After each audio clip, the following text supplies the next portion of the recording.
Start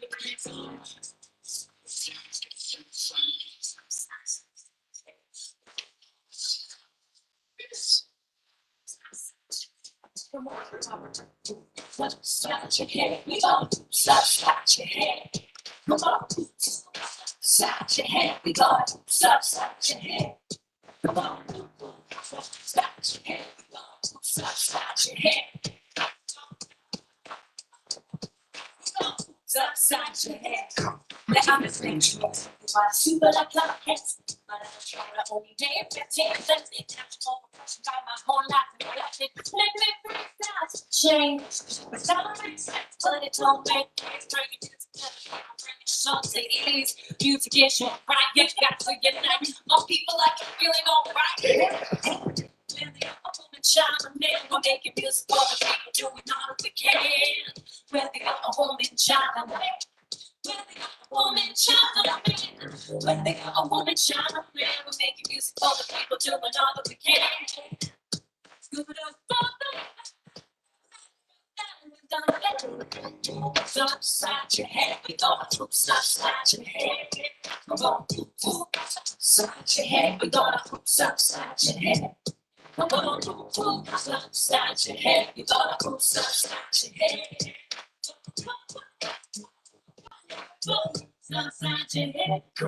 There was just no bars, face to face with rock stars. Every second would count, every moment that there was playing with sound. Making time wanna walk up in seconds. Medicine for wounded, hopeless, give blankets. Murder MCs for trying to double fist me. Not the best, but the best they could be. Funny how you rock me, your biggest fans are fuck me. I ain't no swagger MC, swagger wants to be me. Trench transcends me, time for fun, be a fit. That your thoughts are so hungry, who make things swing. Oh, it's too much to bear. Food is there. We can barely see if your stomach is there. I know it's not fair. How would that heal you? If you're hungry, just eat my name. Let it stick to your ribs. Whatever you do, just don't do this, kids. Come on now. Upside your head. We go upside your head. Come on, upside your head. We go upside your head. Come on, upside your head. We go upside your head. Upside your head. Just over, the bridge is over. Just over. It goes upside your head, cause there's a gap in your communication. Big brother dropped the mic like PlayStation. But this ain't 1979, this is a whole new world where they trick your mind. Let your mind trick the body, think the mind is crazy. Speak on some truth, the police wanna taste me. Die like a martyr, the community oppress me. Airbrush a middle of my face, I'm a Mercedes. With my ladies, protect your babies. Seize the youth. To be scared, then child daily. My people living flat. Keep your eyes to the sky. What I got to do for you and I, yes sir. Find it in your eye to forgive them. Or if you really want us to live them. And without you not come and try to deceive them. Judge another one be there to receive them. Find it in your eye to forgive them. Or do you really want us to live them. And without you not come and try to deceive them. Judge another one be there to receive them.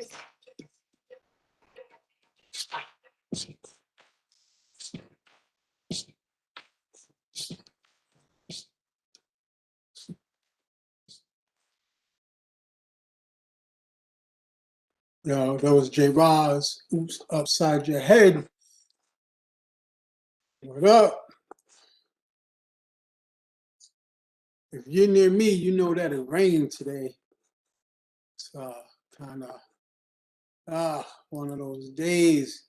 Started off nice and kind of ended up kind of wet. It was warm. It was so nice earlier.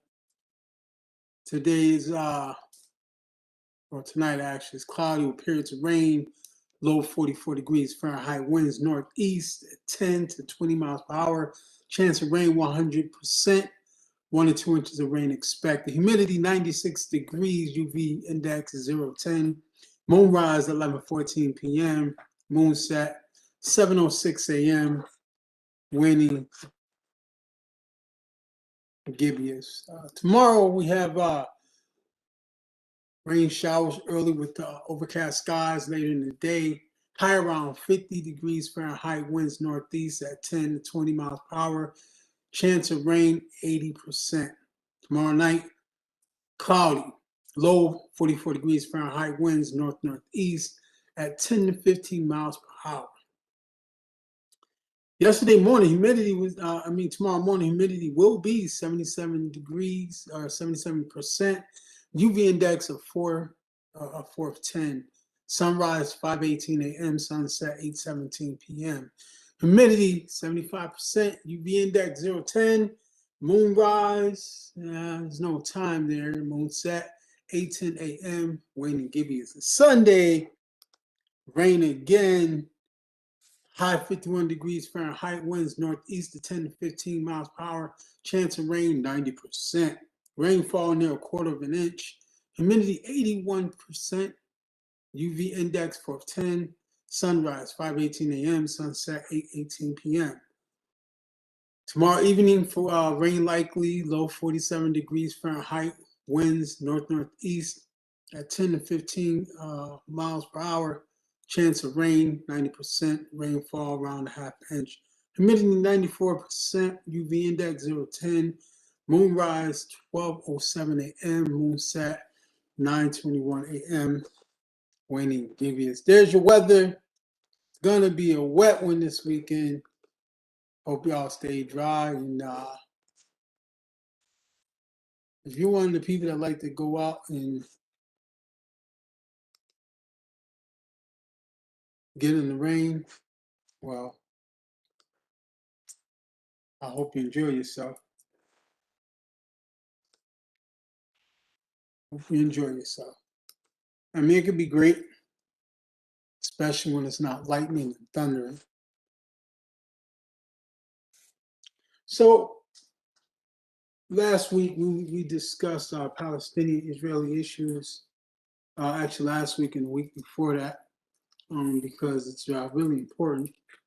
Want to encourage people to get understanding of where, when Zionism took hold and who was responsible for it and some of the players and stuff like that. And we looked at that.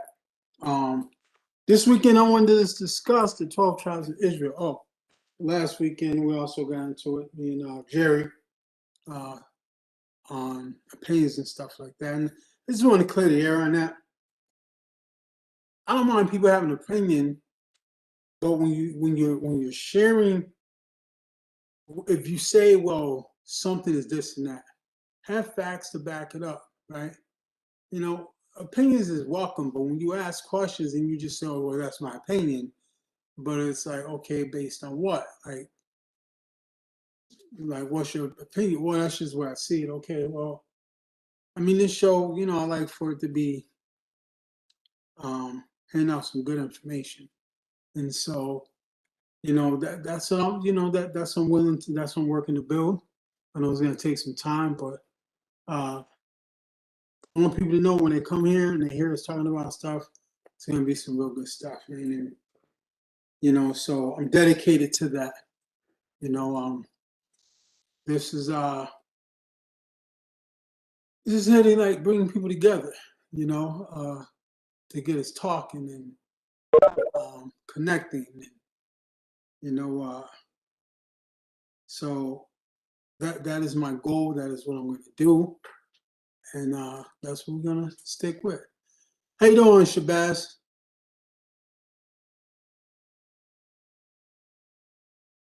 Shabazz Malik, you're on mute. How you doing? Good. How I'm you doing. doing? I'm doing. I just joined this. Well, welcome. How'd you hear about it? I think it was like through Instagram or something like that. Oh, okay. All right, cool, It was man. one of the social media sites. All right, cool, man. Well, you know, welcome. What we do here is have some good conversations. Sometimes there's a few of us, sometimes there's more. We share our cultural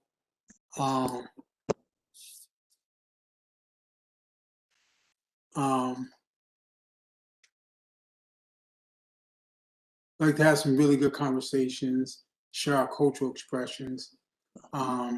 the whole goal, man, is to educate, is to encourage healing. I feel that when we talk about the issues that are in front of us, right, and we listen to each other, right, but we have information that's based on facts, right? Not just what we think, but based upon facts, right?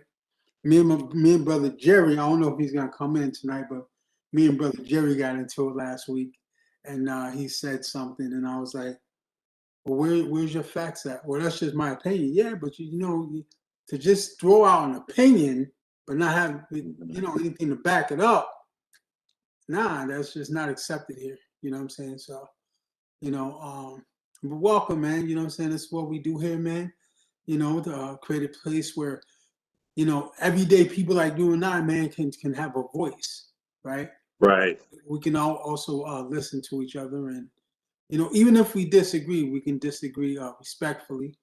You know what I'm saying, and still be connected. And, so what I wanted to discuss this week, tonight was last Friday and the Friday before we was talking about the Palestinian and Israeli conflict, right?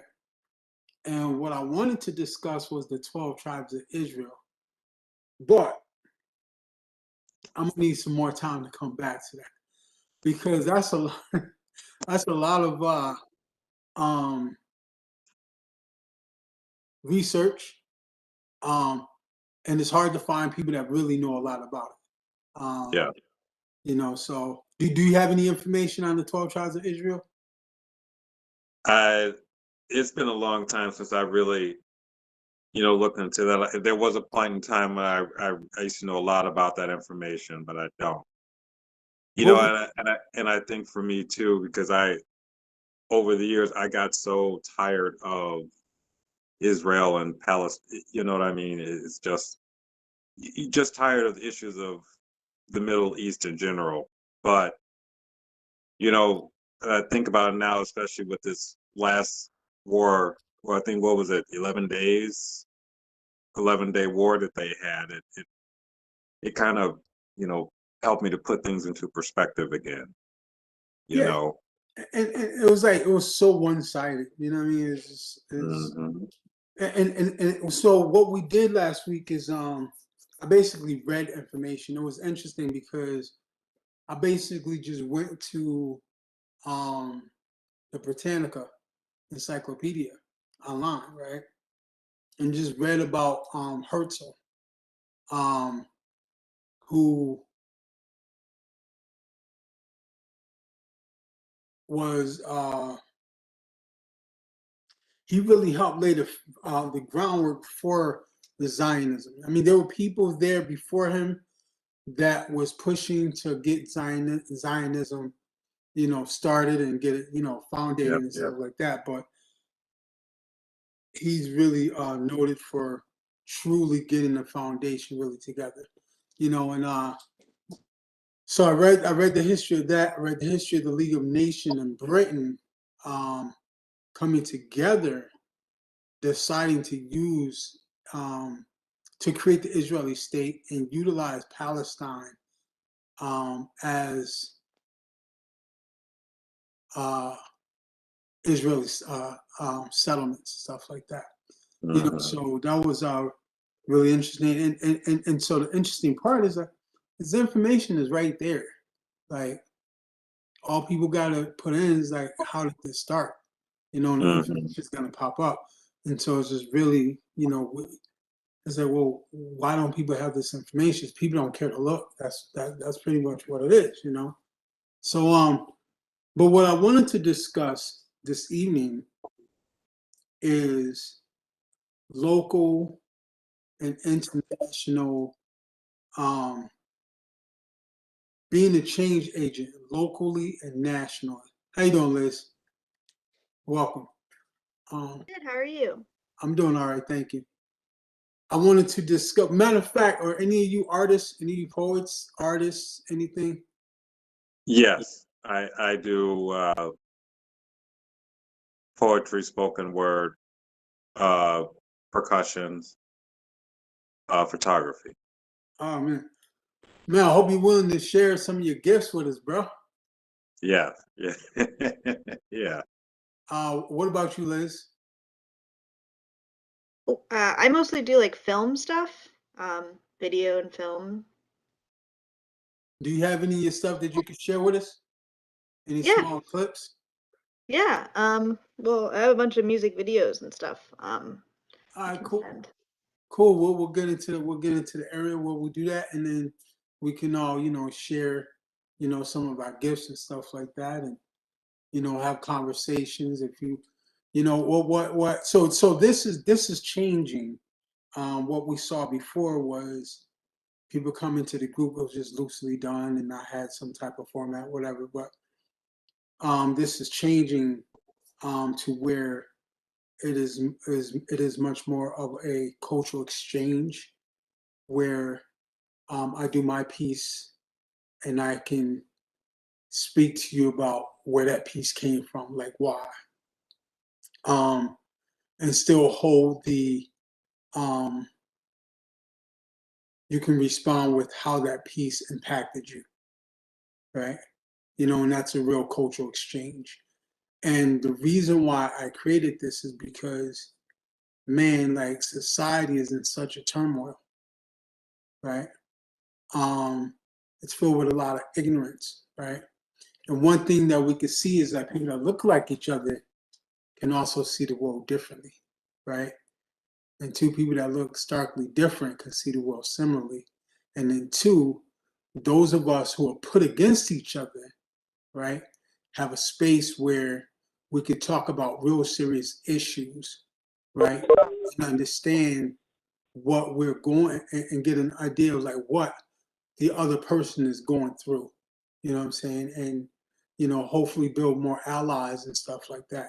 Because in the end of it, we're all human beings, man.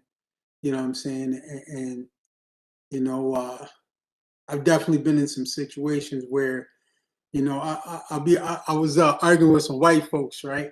And there was a black dude present, and I was just so sure that he was gonna have my back. He was like, "Yeah, y'all messed up because this, that, and that. What you think, bro?" Man, I disagree with you. I'm like, "Wait, what?" You know what I'm saying? It's, so, but it was interesting, man. I learned a lot from that, and I was really young too when that happened. You know what I'm saying? I learned a lot from that, and I was just like talking about eating humble pie, man, and walking away, walking away feeling silly as hell. You know what I mean? But it was a great exchange, even though it was a great exchange. You know what I'm saying? And so I learned from that. But here we are. Here we are. And so, let's get it started. Caller, how you doing, caller? Is I'm that doing good. I'm doing good. I was just gonna say, is that Jerry, man? Jerry, I was talking junk about It you, is. bro. Say what? I was talking junk about you, Jerry. In what way? Why? Because, bro, I called you twice since last week and you didn't even pick up the phone. And I was like, oh, went and got mad and quit Poetic Recovery and just bad mouthing me all over town. Well, But no, because actually, you and I, we have had conversations since last week. I don't remember that, man. You don't remember? No, Yeah, no, we did. it was probably my COVID shot. But but I'm glad you're here, man. I'm glad you're here. Yeah, no, I'm not mad at you. And me go way, way back. You and me, we have a history of having disagreeing with each other. But when did we talk since Friday, Jerry? When did we talk? You I and that. believe it was either Saturday or Sunday. I think it was Sunday. No, we did not. You're not gonna have me believe I'm losing my mind at 47. It is not gonna happen. I've got to I gotta check my phone, man. Let's see. Yeah, you have Yeah, to I'm do pretty that, sure that we bro. spoke. You was But talking to at any rate, I am yeah, I think that having what you were just saying, right, about having disagreements with someone and not agreeing, not seeing eye to eye, I think that's what it's really all about. You know what I mean? And so, yeah, I think that we that when we have a disagreement, like you and I have had all along for a long, long, long time about different things, yeah, we kind of, it makes things like, well, okay, well, maybe let me sit with this for a minute, you know? So anyway, it's all good, man. It's all good. And I think that this forum, this show, you know, I mean, just our communicating is about people being able to be with people who don't see eye to eye with them, you know? Because otherwise we're all in our own little separate corners, you know, and ultimately we have to come together. Let me ask you this question, Jerry, before we move on. Did you come to the point where you realized? Did you come to the realization that I was right? Oh, absolutely not. All right. Absolutely not. All right, man. You know, hey Jerry, I love you, man. I love you for showing up, man. Thanks a lot, man. What I want us to discuss is local, international change agency.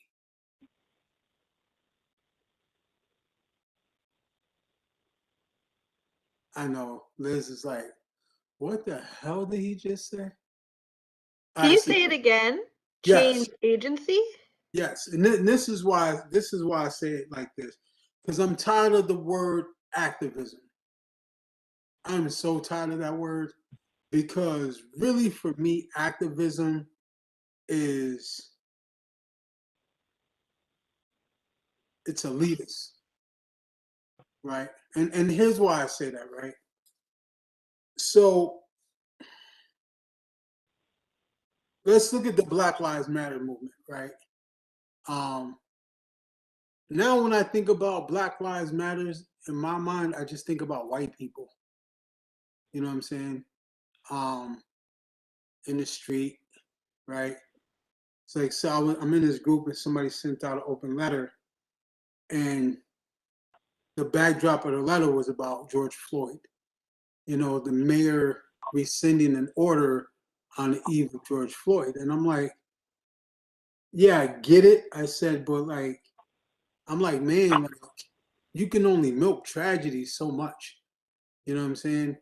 There was a 12-year-old kid here that was beaten Holyoke in 2000, well, back in 2014, and barely got any coverage, right? You know, and so how come that wasn't, you know, in the letter, you know? But you're gonna bring somebody who was murdered miles and miles and miles away. And I understand the impact of what happened, but when you're speaking to a local official, if you don't have anything in there local worthy, right, they're just going to be like, yeah, whatever. This doesn't pertain to us because there's nothing here, you know. And so it didn't feel to me that like Black and brown people from our communities were spoken to about that letter. And so, I mean, I appreciated the letter. I did, but I didn't think it went far enough. But the other thing is that what I've learned in activism is that if you don't agree with what white folks want you to agree with, man, you get ostracized, right? And non-white people have to go along with the ideologies of white folks. You know what I'm saying? And I'm just, you know what? I'm past that. To me, that's a form of white supremacy, and I'm past that. You know what I'm saying? Now, the reason why I say change agency is because although, you know, people can say I'm an activist, but being an activist is this idea that I must be part of this movement or this group in order to be important. You know what I'm saying? And that happens a lot, right? You know, but a change agent, right? can individually look at things and set out by themselves to address things, right? And I think that when different change agents come together, right, we have respect of what we're going through because we know that, like, we know the hell that we go through as individuals. You know what I'm saying? And I think that the table there is right to listen to each other, even though where we come from is vastly different. For instance, I'll put this out on the table. I'm at odds with some of the liberals in the area that I live in. One of the reasons is I always argue the history of abortion, right, and how Planned Parenthood targeted Black communities, right, poor Black communities and poor Black women, right. And it's interesting because a friend of mine who's a historian was telling me that she said, I said, because I said to her, I said, if it's Planned Parenthood, then it should be about women who wanting to have their children going to get support to raise their children. You know what I'm saying? And she was like, well, that's actually was part of it in the beginning, right? But what happened was that white women got their way, right, and threw that out. And it was non-white women who really wanted that in there, right? In the whole Planned Parenthood and reproductive movement. Um, and so my thing has been that I'm not supporting the idea of abortion as put out by liberals because the liberal idea of abortion embraces the Margaret Sanger Planned Parenthood idea of abortion rather than the indigenous idea of abortion where it was a medical response to medical issues, right? Not an economic response or a elitist response born out of white supremacy. You know what I'm saying? And so the Black and Latinos who follow these liberal ideas, right, and can't break away from the white ideology and not being able to admit that as white ideology because they haven't taken the time to look up how indigenous and African cultures viewed abortion, right? There's many African tribes that will not embrace European ideas of abortion because they know it was just European ways of targeting their or our extinction. So that is why I use the term change agent or change agency. Sorry for the long-winded explanation, but I wanted to give you guys an understanding. So I wanted us to talk about local and international change agency, and here's why. I think that we just got a chance to see not just George Floyd, right? But during the uprising of Black Lives Matter in the last year, right? We've seen how local change agents, right, can have an impact, right? And we can see that how when we make those international connections, how much stronger the response can be, right?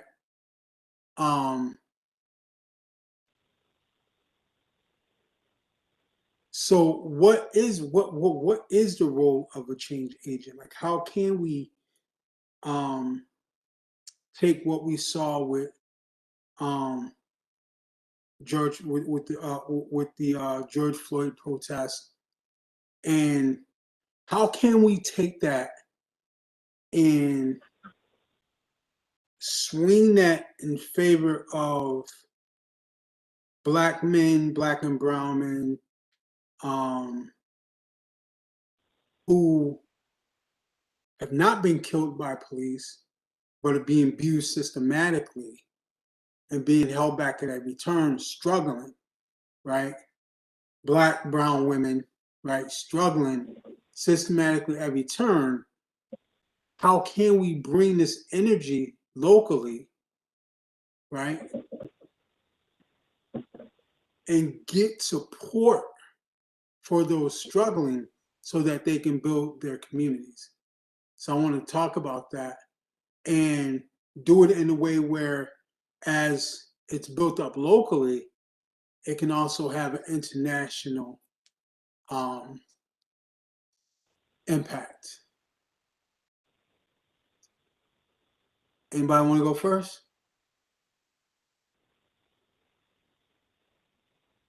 Yeah, I will, yeah, just 2 points on that.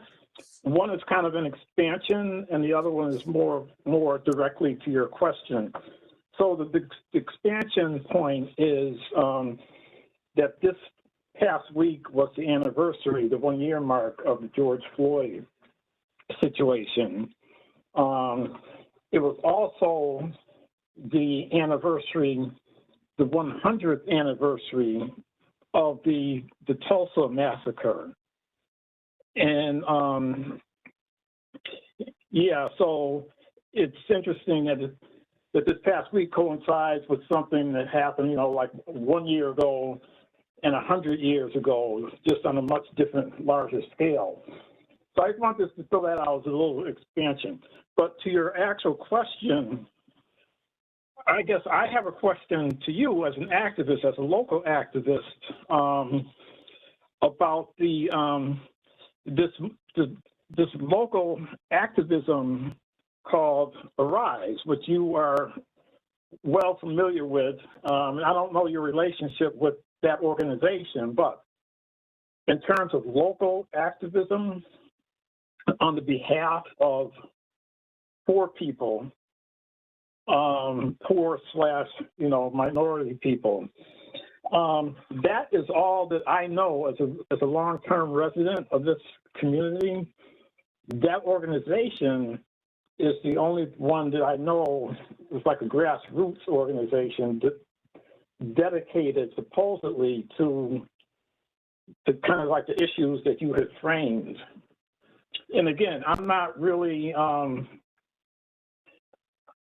just throwing this out. I don't know really much about Rise. I do know that there's controversy around that. But at any rate, in terms of local activism, like lower valley activism, other than the traditional, like NAACP, Urban League, that sort of thing, that's the only thing that I'm aware of, So anyway, I just want to throw that out and, I'll pass it over to the next person. Can I answer that question before we? Shabazz, Liz? Yeah.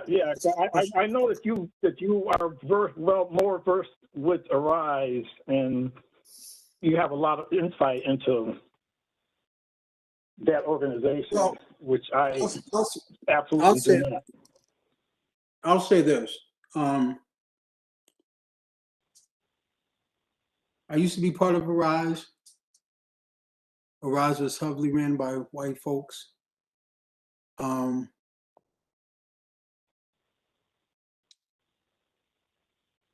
was on the board when it was becoming more black and brown,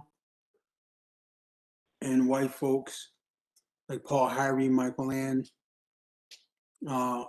other white folks, just treated us like shit. Came to the board, it basically shut down what we was doing, trying to educate us about racism.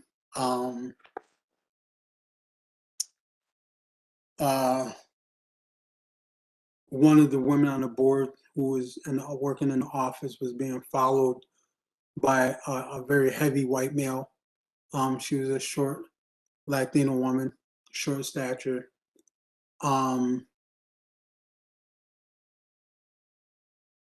When these issues was brought up, they were continually pushed aside. So there was no accountability. When I was there, so back in the day, there was black women getting murdered, and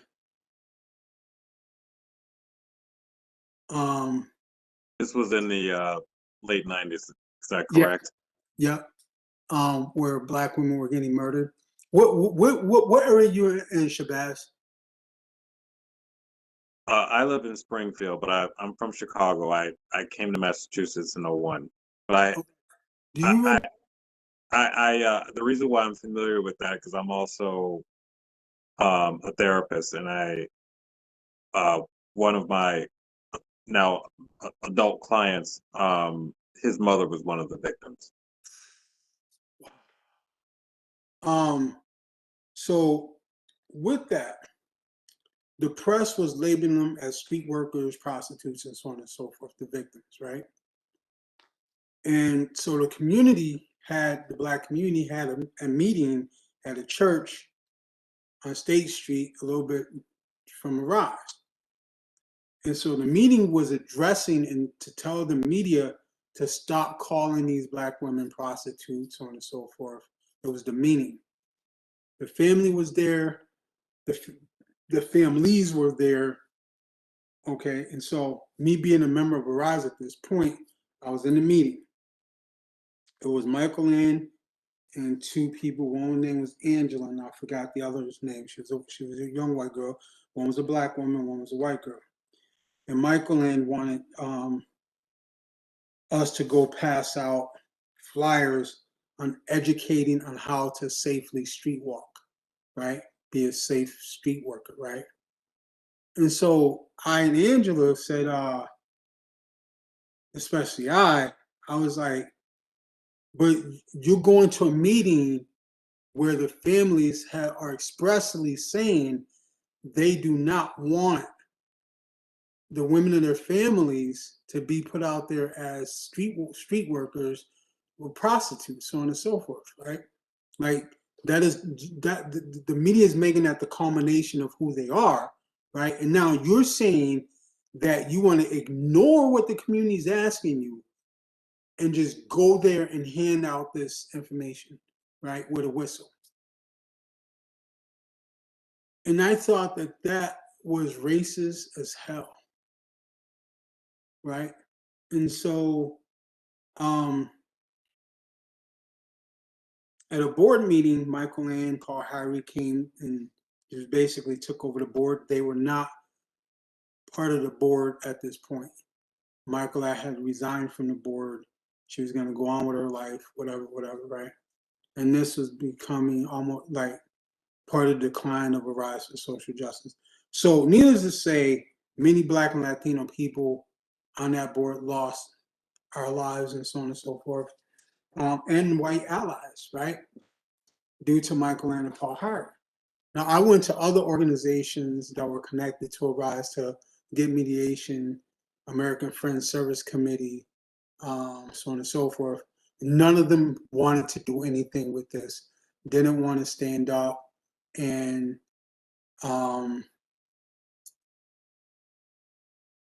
as allies with Black and Brown people and hold Michael Ann and Paul Harry accountable. And they just turned their backs on us, right? So I was like, that's why I learned that as a Black person. Now, mind you, Arise for Justice did not have the national reputation that it had. Some national reputation, but myself and Mary Sutherland spent 2 to 3 years going around the country, right, educating all around the state, educating on the phones, educating, especially on Mary, educating on the human rights abuses in the United States of America. That's what we connected with the Poor People's Economic Human Rights Campaign. We marched all around this country, connecting with other organizations, building the name of Rise for Social Justice, right? And that is how we got treated, right? By being forced out. So over the years, right, I brought my story public only because, no one in the rise really cared about holding these people accountable. In fact, I've been threatened, right? I've been blacklisted from, because I was going to colleges and performing as an activist artist. I got blacklisted and colleges stopped hiring me because Michael Ann told different organizations not to hire me, so on and so forth. That's what came back to me. So even till this day, the activists don't. When Black Lives Matter first came out, I was one of the first people to hold the Black Lives Matter rally, right? None of these white folks and uppity Black Latino people who are so gun-ho about Black Lives Matters, really actually care to like come to anything I do because of that history, and because I'm willing to speak out and hold them accountable, right? I just got done speaking to someone. I was like, it's interesting. Like, whenever I invite you out to something, you don't show up. But whenever these white folks invite you out, you're there. He said, well, that's not true. I was like, all right, whatever. He goes.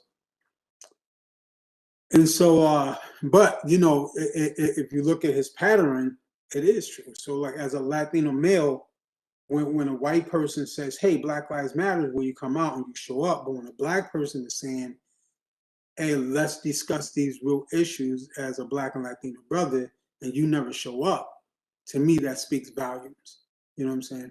And so for me, that is my history with activism in this area. Right now, I tried for years to get a Rise for Social Justice to hold itself accountable for this history, and it just will not, right? And so now there's this, oh, well, that was then behavior, right? And attitude. This is now. And so it's like, well, wait a minute. Aren't you holding the police accountable for its history of racism?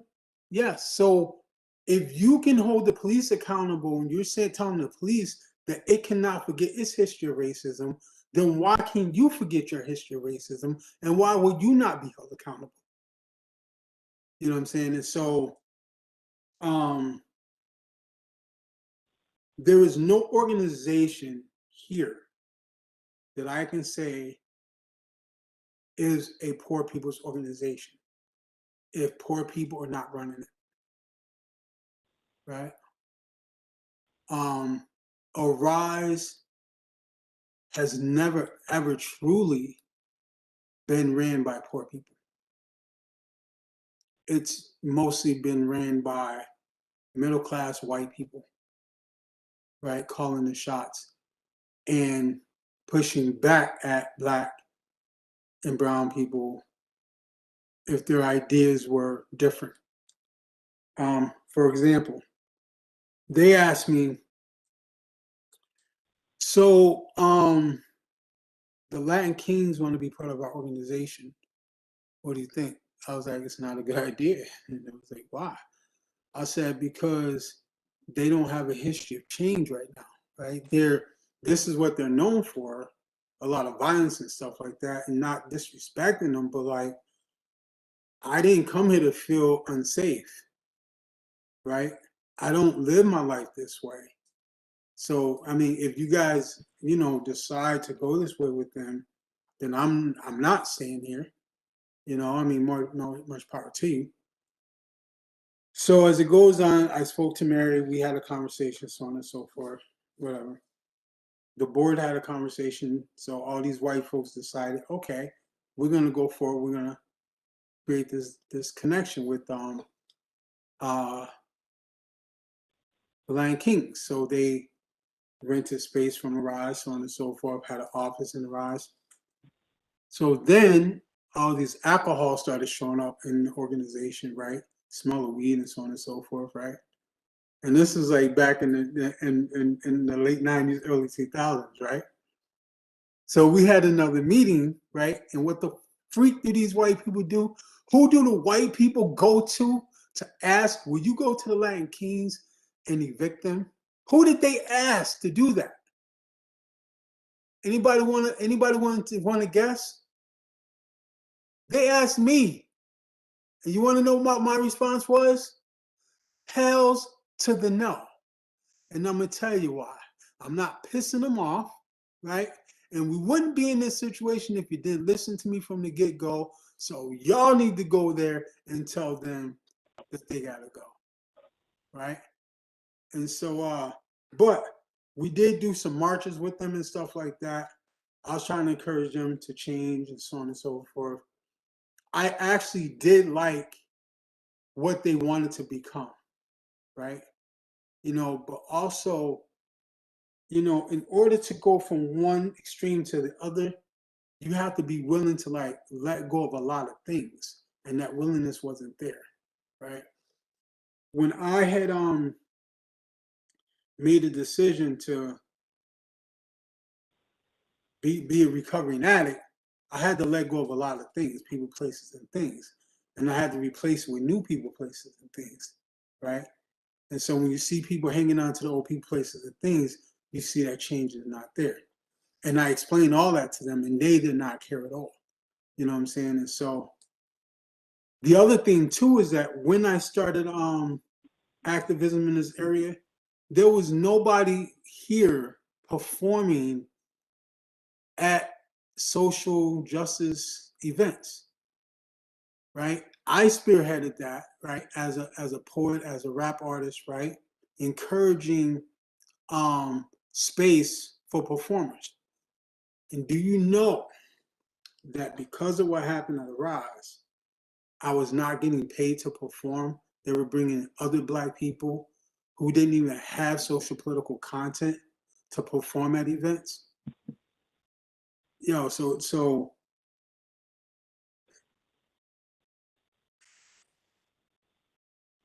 where I'm at with the Rise right now is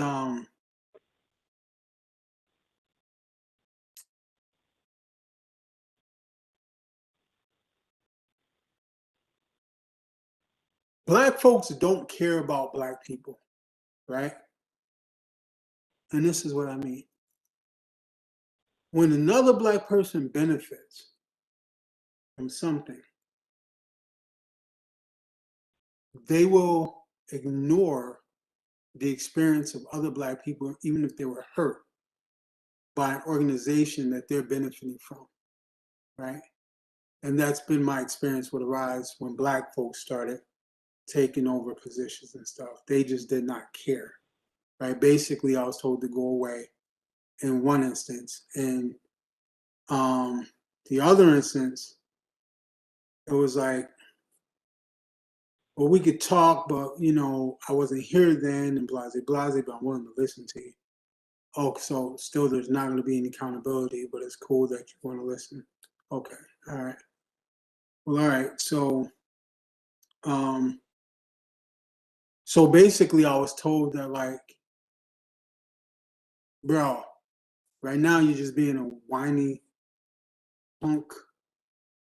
Just shut up and let us do our thing. Basically, is what I got. So the reality is, what can I do? Nothing, right? I've decided to just move on, unless somebody asks me. You know what I'm saying? I do have some respect for um, the director now, right?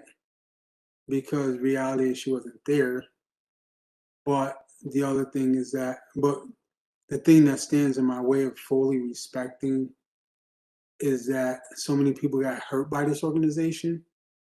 And it's an organization that has built its infrastructure on holding people who hurt people accountable. But yet this organization has hurt people, and the people that hurt people weren't allowed to be held accountable. And so to me, it's a farce, right? Like this whole idea of having a movement of justice is bullshit, And so I just don't buy into it anymore, Hey, hey, Maurice, if I can say, in reflection of what you're saying and also answering your question, it's one of the reasons why I don't really particularly belong to any organizations. Mhm. You know, I follow, it's a cliched motto, but I tend to believe it. You know that old saying, think globally, act locally. Yes. And so That that oh, I'm sorry. if I happen to see, you know, an organization or something that's doing an event, and that I say, you know, I could be part of that particular event, you know, I'm more one to participate in events. Now there are people, especially last year, young people, people in their 20s, who have been doing things grassroots. Mhm. How I first heard about it was through Facebook, and also I'm not sure you're familiar with it. They are a for-profit place, but it's called the Hub on Main Street, Mhm. run by Chris Joel. Okay. And there are a bunch of people who, you know, black and brown people, Yeah. mixture of people, but who have been heavily involved in social activism and things like that. And they organized a bunch of marches and things, you know, last summer. Now, as far as the think globally, act locally, you know, my way, I would say, of really dealing with social justice and things is doing it more on the grassroots level, in the sense of, like, I believe, for example, when I came to Springfield, I was amazed at the lack of mentoring programs. There aren't any mentoring programs in the Springfield area. I know that I had heard of the uh, Black Men of Greater Springfield, something like that, but we don't really hear about that so much. But And then, I go don't ahead. think they really do mentoring though. Right, but that's what I'm saying. That's my point, is that there really aren't. I mean, of course, there's a Boys and Girls Club, but but the people who really need to be reached don't participate in that type of stuff, or the whys and all that, Right. you know. And so I'm a therapist, so part of what I do is, you know, for example, I know that you have a lot of young people who don't have insurance, for example, right? And so these are a lot of people who miss out on addressing mental health, which can be a major contributor to interactions with law enforcement. We all know this. But you have a lot of these young people who, for whatever reasons, don't have insurance. So a lot of the mental health resources they don't hear about. And a lot of these younger people don't like to get involved in organizations and formalized programs. You understand what I'm saying?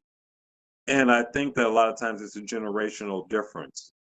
You know, from my experience, you know, a lot of these younger generations, they're not really into, at least in Springfield area, okay? They're not into the things like the spoken words and the poetries and all that type of stuff. They're just not into it, you know, and just trying to find creative ways on how to reach these younger people. You understand what I'm saying? That's a challenge. It's a challenge. And unfortunately, really the biggest way that you really reach that age group, but maybe not necessarily the targeted poor people, you can say, is either fortunate or unfortunately, have been the colleges. You know, I created an event about maybe 10 years ago now, and it was a hip hop event at UMass, hip hop spoken word, and there was a panel on using culture to encourage change, something like that. And I put this whole thing together. I went to Dunbar, Martin Luther King Center, other organizations, and I'm like, listen, would you like to work together to help get your youth to this event? And we can help cover funds and stuff like that. I was working with what was it called? 10th State University then, and they had funds. in another program, and they was just like, it's hip hop, no. And I was like, but we're talking about using it for something positive and giving the kids an outline and connection. And here's the thing though, right? I had artists coming from Boston who were very well known. I had Louis Reyes-Rivera, who is known as the janitor of poetry, Puerto Rican poetry, out of the New Rican Cultural Cafe, right? One of the founders. And he was just well known, you know, jazz poetry. So building these connections and stuff, and they were just like, nah. And I'm like, what? Are you serious? Like, wow, you know. So what I have been doing though is going to Eli's Brooklyn schools for like the last 10, 11 years, teaching hip hop and poetry to K-5, right? And teaching them a way where they can use it in a positive manner, right? And I know it's working because one of the girls, after she took it for like a year or two, there was a groundbreaking of the new building, and she was one of the speakers. And one of the things she said to the principal was that, you know, if I never took this class with Mr. Maurice, I would not be here today, you know, speaking on this podium, right? And I was like, wow, that's pretty deep. And I took on that because it was the most violent area in Springfield at the time. And I knew that they needed a way of healing, you know, so I took that on. You know, and so Springfield's very cliquish, you know, especially in the Black community. It's very cliquish, right? If you're not in, you're just not in, right? And if you don't believe this, if you don't believe that, then you're not part of this. And it's really sad because it's like, how do we build? We can't build, right? It's like we're destroying ourselves from the inside while pressure is coming from the outside. You know what I'm saying? And so that local activism is like, and this is why I hold this space, right? So we can talk about the truth, so we can get the real stuff out there. So we're forced to look at it and reckon with the fact that, like, yeah, racism hurts, but it's internalized racism that's really doing the damage, right? It's internalized oppression that's really doing the damage. And when we start admitting to ourselves what's happening into our own communities, right? Then we can gather more power and more resources, right, to address that which is happening to our community, right? So yeah, man, you know, I agree with you, you know, but I figured this, man, if I keep doing this on Friday nights, right, and we keep having these conversations, and we keep sharing our culture, we keep having our culture exchanges, right, we will eventually see those clicks wither away or become one big click. You know what I'm saying? So Yeah. Hey, can I ask a question to bring it back to your well, the original can, piece? can we get Liz's take? Because Liz, you asked a question that we were answering. But I wanted to see if Liz had any input that she wanted to add. Um, sorry, I got my for everyone. I got my second shot yesterday, so I'm a little out of it. But I've mostly been listening. I don't know what I have to add because I've never lived in the Springfield area. I lived in Northampton. It can. This conversation isn't just about Springfield, though, No, right? I know, but I mean, as far as like Arise stuff, I don't. The only like I have friends who knew Tanisha from Arise, but I've never really been all that connected to them. I guess I don't know. It's an interesting question because I feel like um, I'm trying to. I don't know. I feel like I don't know the answer, but I'm trying to find it all the time, if that makes sense. I recently started, or not recently, I guess everything that happened during like pre-lockdown feels recently. So I guess for the past year, really, I've been like working with this group that's based in Northampton and starting to spread out a little more, called the Anti-Imperialist Action Committee, where we're doing like solidarity stuff with Venezuela in particular. So that's been, I guess, I don't know. The global local question for me is hard because I feel like,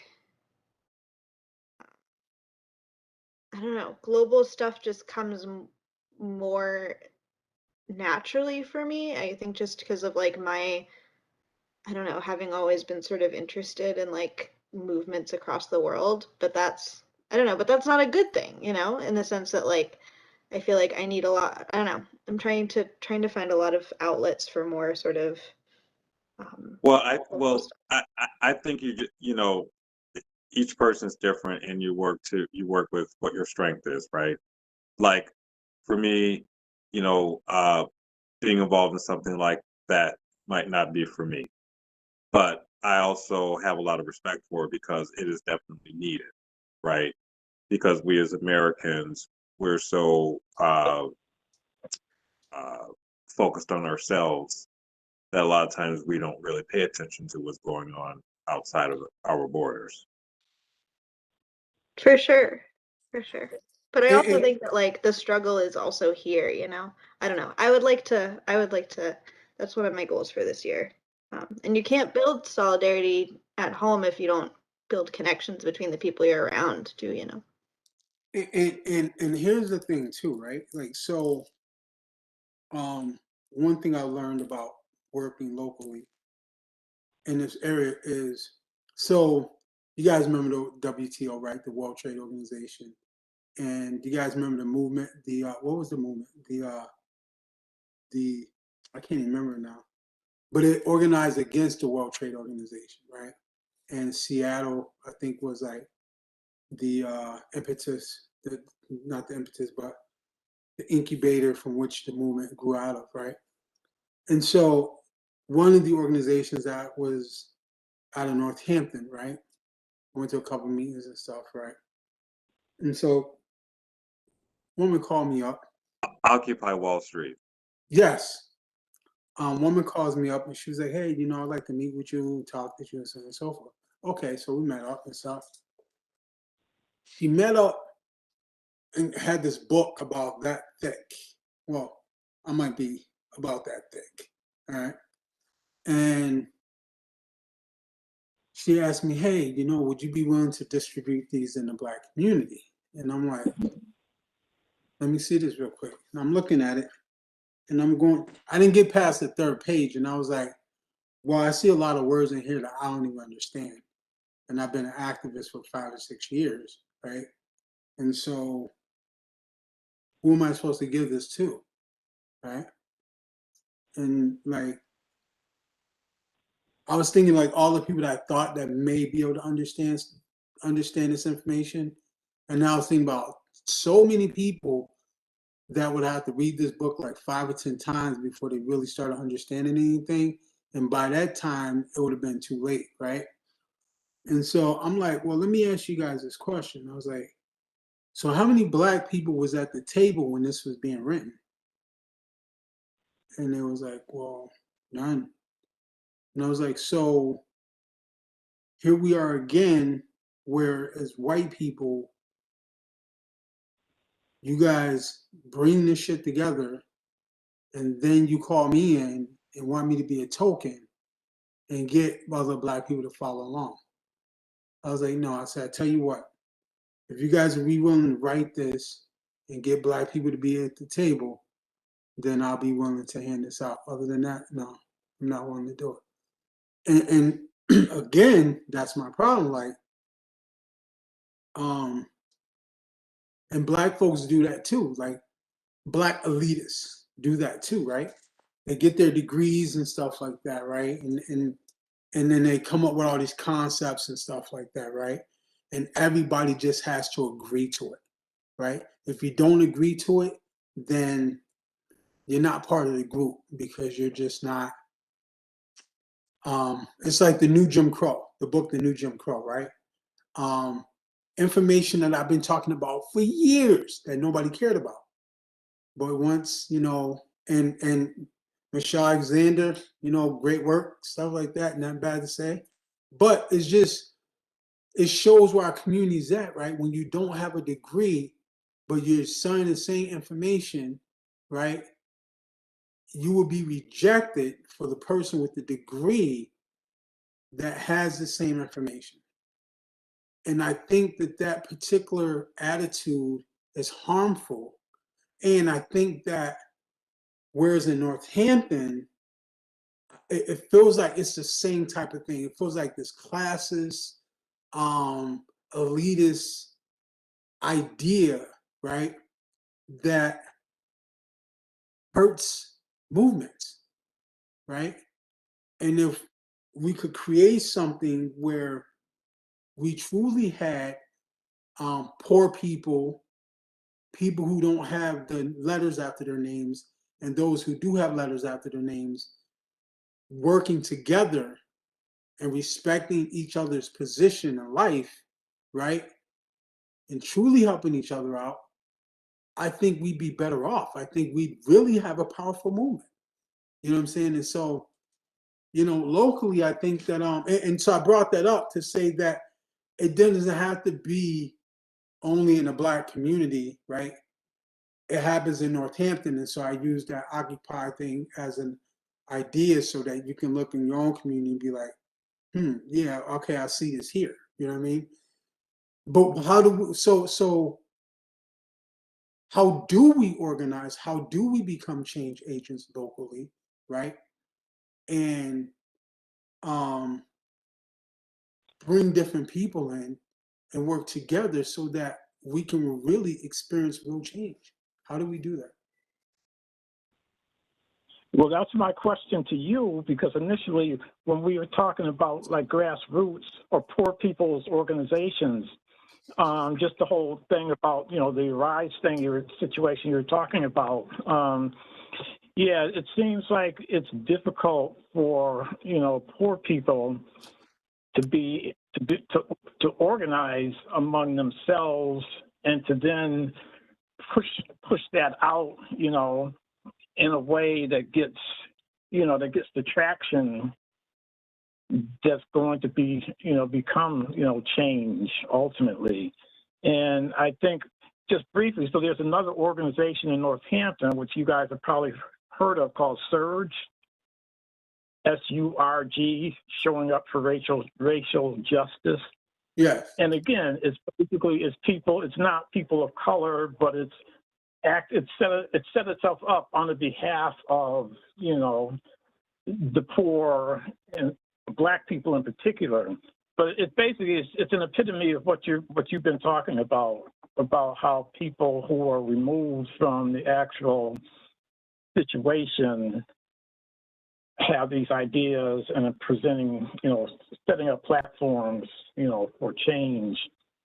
But yeah, I think just briefly, one final comment is you guys talked about how the Black community in Springfield is like cliquish.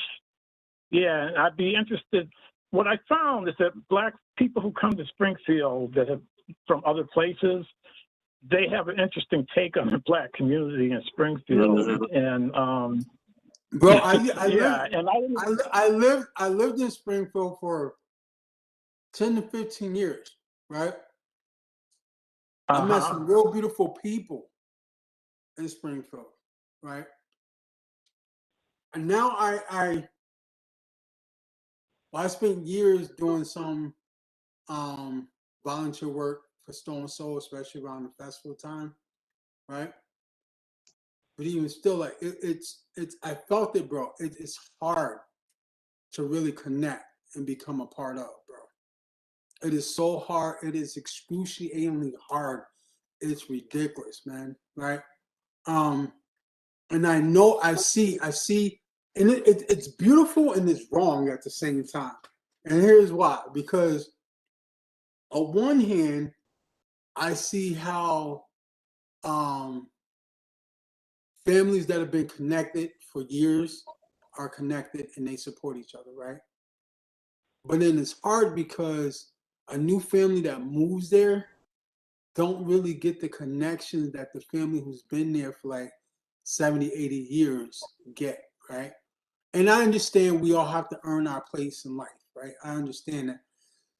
But when we look at what we're up against, you would kind of think that people would create it so that it's easier to be connected, right? Um, it's like when you go to church, right, for the first time, and you can see those eyes staring at you, but no one's saying hello, right? And you walk by, and then people are like, you don't want to go back there. You know what I'm saying? So Yeah, it's frustrating. yeah. For me, when I was coming into Massachusetts from the Midwest, it was, radically culturally different. Um, so it took a while for me to adapt. But I would say, a lot of, as far as like trying to get people's attention and how do you combine, I guess, the different classes, right? You have, the education, the quote unquote educated class, and those who uh, may not have as much of the education. It's been really interesting to me as, I guess, as someone who is a little bit older than, I mean, when I say younger generation, I mean people who are, like teens, early 20s, right? And just how they interact with each other. And it's been my experience and how you maybe help to get people involved like that from that age group is really through social media. Yeah. Like some of the, like just bits and pieces of information, like that you see on Instagram, posts on Facebook, right? Or Twitter or something like that. Like it's just finding a way to put the message out there because if you remember and understand that the video games and the attention span and things of this current generation It's is very, not that of the previous generation, right? So they respond differently. And so what's going to catch them is if you can get some music involved, if you can be smart in how you present information through social media, mhm. if it's for a few seconds, or if you do like a nice, good video, it's a matter of being creative. And I think that's part of the challenge, Maurice. I think that there's a potential. Mhm. It's just a matter of finding creative ways and how to reach people. No, And as far the last thing I'm going to and the last thing I'm going to say about Springfield, even though I don't live in Springfield anymore, I work in Springfield. I still volunteer in Springfield area. I think that Springfield is beautiful. It has a lot of challenges, of course, but it's just like anywhere. If you look and you know where to go, you're going to find beauty in those communities. oh, absolutely, absolutely, absolutely. There's Springfield has a rich history, a very rich history, and I think one of the organizations that I mentioned, Stone Soul. Hmm. One of the things I loved about doing some volunteer work with them, I've done some volunteer DJ work. I've DJ'd some of the Halloween parties and stuff like that. Um, One of the things that I loved was how their consistency in working on getting the elderly people together um, through the Stone Soul. And then that push to get them more open to the younger crowd, and they started opening up more. Like I brought poetry and hip hop to Stone Soul. I didn't bring it, but I started helping as well with spoken word and hip hop being at Stone Soul, right? And there was a pushback from the older crowd, and over the years I just kept pushing and pushing, and trying to get more people in. And I see them opening up more. You know what I mean?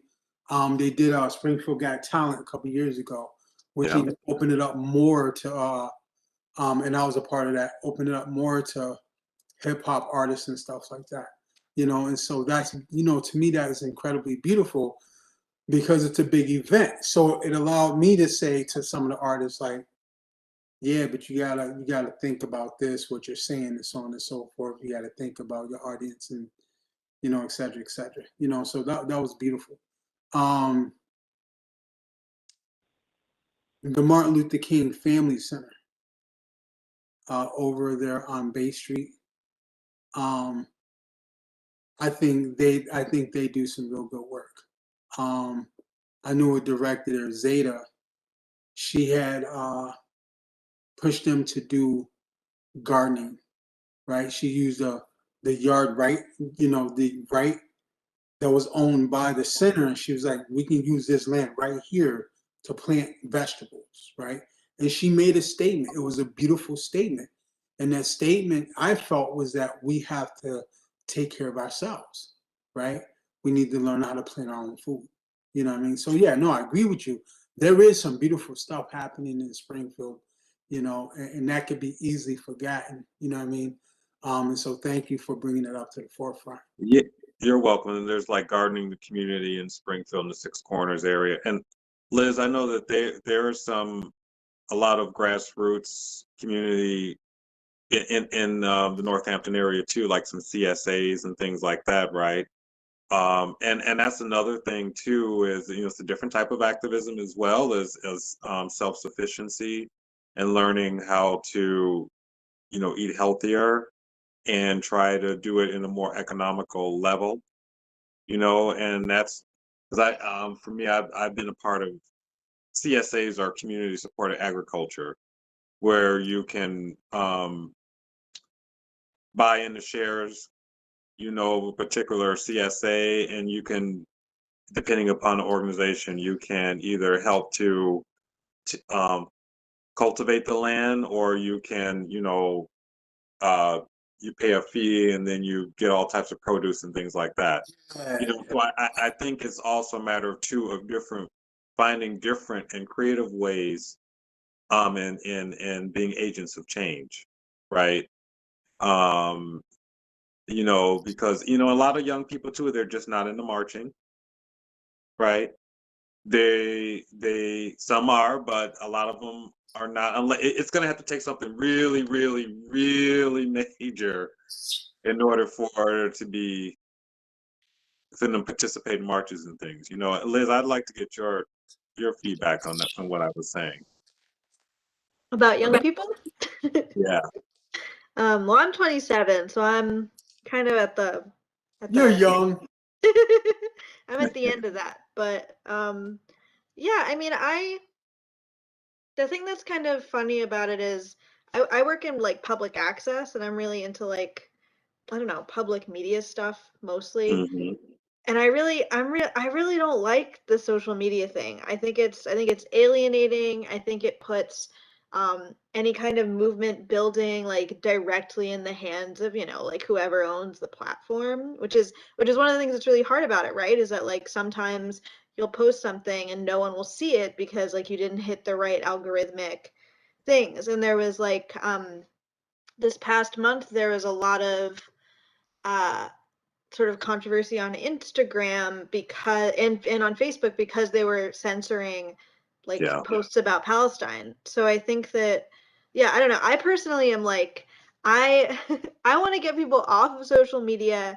I think that's the hurdle, is the like attention span thing, because my attention span sucks, and I grew up with video games and TV and all of that, so I know that's definitely a big part of it. But I also think that like getting people back to small, like, not everything has to go viral. Like, it's important if like 50 people see what you're doing, Yeah, and I like, agree with you, Liz. But the yeah. thing is, though, is that we have to meet people where they are, Yeah. Oh, for regardless if we agree with where they are or not, or whether we like where they are or not, right?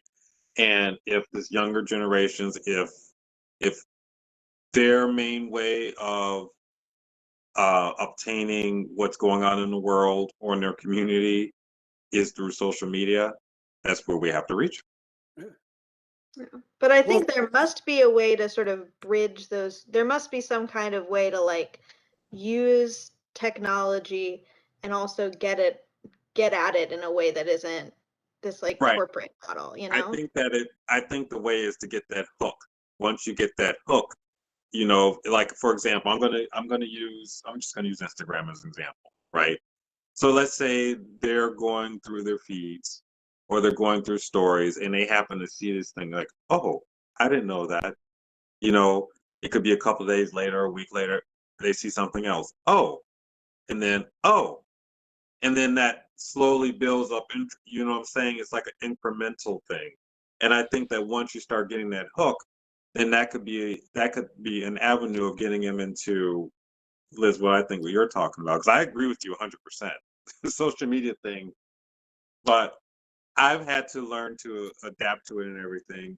You know, and I say to a lot of um, teens and things who I interact with, if the social media was around even just 10 years ago, how it is now, I'd probably be doing completely different type of line of work. I'd probably be a musician right now. And that's what I'm saying, because that's how powerful social media is. You have to meet them where they at. you know, I'm gonna tell you, I started using social media about 20 years ago. Mhm. You know, I was 27, right? And I'm a recovering addict, alcoholic, right? I don't go, and that's another reason why I don't go to some of the things and stuff like that, because you know people don't care. They like bring their alcohol and their weed. You know what I mean? I'm like, yeah, I'm just not. You know, I'm cool. Like, you know, I'm no judgment, but like that's not me. In my experience, wherever there's alcohol, there's violence, right? Or there's some type of BS that pops off, right? And where there is weed, there's no seriousness about what we need to do. You know what I mean? So, you know what I mean? So it's like that's not where I want to be at. I want there to be some seriousness, you know.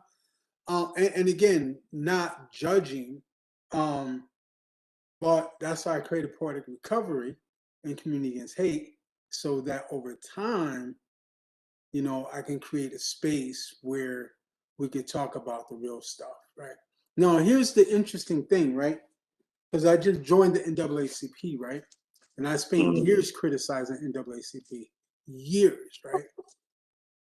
But I joined the local one just now because I have some respect for what the bishop is doing, right? Mhm. I'm not a religious person, right? But I have respect for how he's calling the community to get involved. And I have respect for how the church is being utilized to educate the community as a whole, right? And I have respect for how they listen to the voice of the marginalized, right? And give them a platform. You know what I'm saying? And so I was like, okay, I'm not going to join the NAACP, but I'm going to join this chapter because I respect the leadership, right? And if I can criticize this, then wherever I see a solution being implemented, I need to support that solution, right? You know what I'm saying? And so, you know, I made a conscious decision to join the local NAACP of Greater Springfield because I see them being a solution, right? And bringing people together and so on and so forth. So to me, that's Are you saying where, that they're connected to the church? huh? Is the local NAACP connected to the church? Is that what you're saying? Yeah. So the NAACP, well, the bishop of the church is the president of the Springfield, the Greater Springfield NAACP, right? So now this brings me back to Raj, your question to Raj, right? Because the current president, right, who's black, right? I've seen her at some events and I've listened to her and stuff like that. And I was like, all right, I'm pissed off at Rise, but I'm hearing what she's saying, right? And I agree with what she's saying. And so I've decided to put my focus elsewhere, right? And I've decided to um,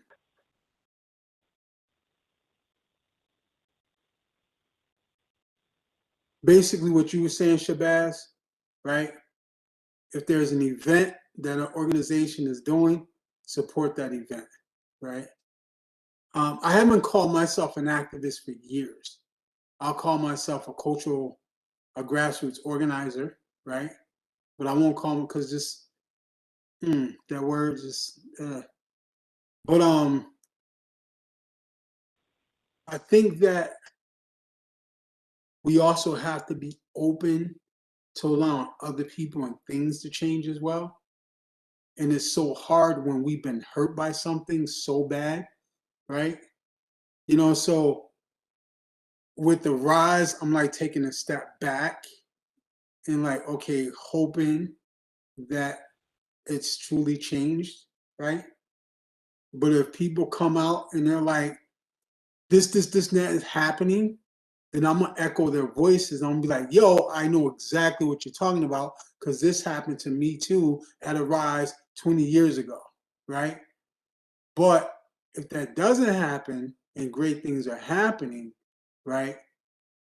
And people are truly getting help, then I want to, you know, with the bad taste in my mouth from before, push this change further. Support this change. So, you know, what do you do? You know what I'm saying? I mean, there's where it's like there's an enemy next to you, and then there's a greater enemy, right? And you're like, well, this person's my enemy because he pushed me, but this person is my enemy because they beat my dad and burned my house down. You know what I'm saying? Like, you know, I'm gonna focus on this person, this enemy over here. And the one that pushed me may have that same enemy in common. You know what I'm saying? So the street strategic maneuver would be to cop an alliance with the enemy that pushed me and take down a greater enemy and then deal with that issue later. You know what I mean? So I feel like that's where I'm at with Arise right now. With having some respect with the current director. So Well, I do have to go. I would say this was, I enjoyed this. It was good talking to all three of you. before you go, man, can you share something with us? Is it, I will have to say next time. The reason being is because of the stuff that I did, especially over the last year in relation to what's been going on is on this phone. So the next time I would have to do this WebEx on either my a different mechanism where I What, can do that or print out what I did. what are you doing next Friday? Not that I just after Friday nights is just a chill night. So. Come on through because I'm putting together a virtual Juneteenth event. Okay. Right? And come bring your stuff, bro. You know what I'm saying? Because you very well could be invited to perform at Juneteenth. Thank you. Is this going to be at the same time, 7:45? Is that or? Yeah, yeah. So Okay. I've been doing a series of interviews, but I've slowed down because I'm filling the calendar up again. And then we'll start doing the interviews again. So right now it's kind of like, you know, creating some conversational topics and having, good conversation. So this is kind of off the cuff, but I'm working on it. Okay. Yeah, so I definitely love to come back here next Friday for sure. I look forward to it. We have an online radio station, man. So if you got something you want on the radio station, let us know. All right, thank you. It was good to talk to all of you. Likewise. Thank you, All right, Shabazz. likewise. Take All care, right. Shabazz. You too. Take care. All right. So before we go, we're gonna go into our cultural exchange aspect of this evening, and Liz, Liz, Yeah. so you got some videos that you've done. Well, what type of videos have you worked on? Well, last year I made a movie. Sorry if you can hear my girlfriend in the kitchen putting dinner for herself together. But last year I made a movie, and then like a short film, like 25 minutes. And then I made a bunch of music videos for friends, and then just stuff I did in college, mostly. Um, Can we get hey Jerry, what do you say we see some of this short movie there, bro? Yeah, so I was actually interested when I heard Liz talk about like public access. You're doing that through the Holly Street place in Northampton? yeah, I work at Northampton Open Media. Um, if anyone ever wants to Oh, make okay, yeah, anything. yes, I'm actually a member there, but I haven't really done anything. I mean, I'm on paper I'm a member, but I haven't done anything. So yeah, to that point and to your question, Maurice, yeah, I am really yeah, that's something I would definitely be interested in. Yeah, I'm trying to get up on like the technical end of things. So, but yeah, Yeah, maybe because that's of interest to me. Jerry's calling in, I like send a link and we can talk about it next time, or I just don't want to send something you can't see, you know. But So what'd you say, Liz? oh, I was just gonna say, since Jerry's on the phone, I don't know if he'd be able to see if I shared stuff through WebEx. So No, maybe but Oh, Jerry. yeah, I would not be able to see it in real time, but I would be able to catch the I go often go to WebEx and look at like the Poetic Recovery stuff. So I mean, if it's oh yeah. on the platform, yeah, I'll be able to access it. Yeah. So if you click the share Hmm. and then shared your screen and played it, it would it because we're broadcasting on YouTube. Um, he'll be able to go back and view it anyway. Can you see this? Yep. Okay, so this is like where I put all my personal creation stuff. So we've like got music videos.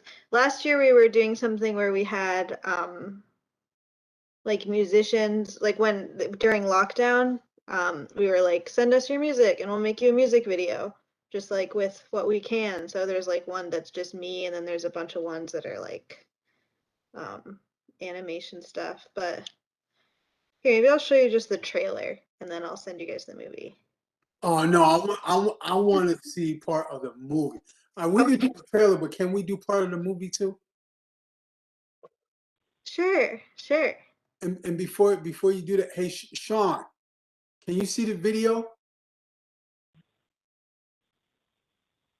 I can see it. Video font, Yeah, we fanzine don't production.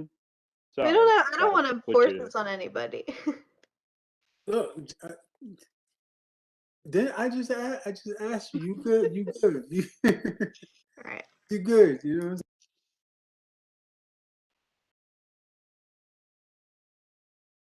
What I'm This will probably be the most exciting day of your day.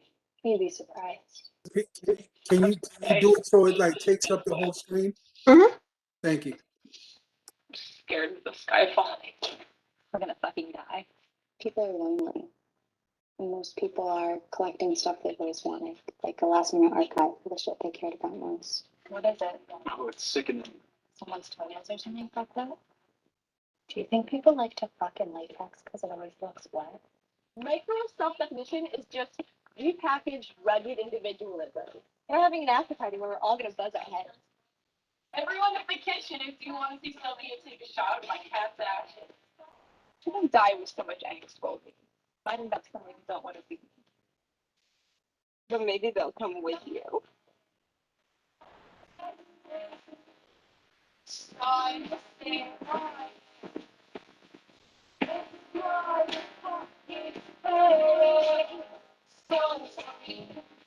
Yeah, it was supposed to premiere the day that everything shut down, and then it was just online. But it's about like climate change and the end of the world and being gay in Northampton.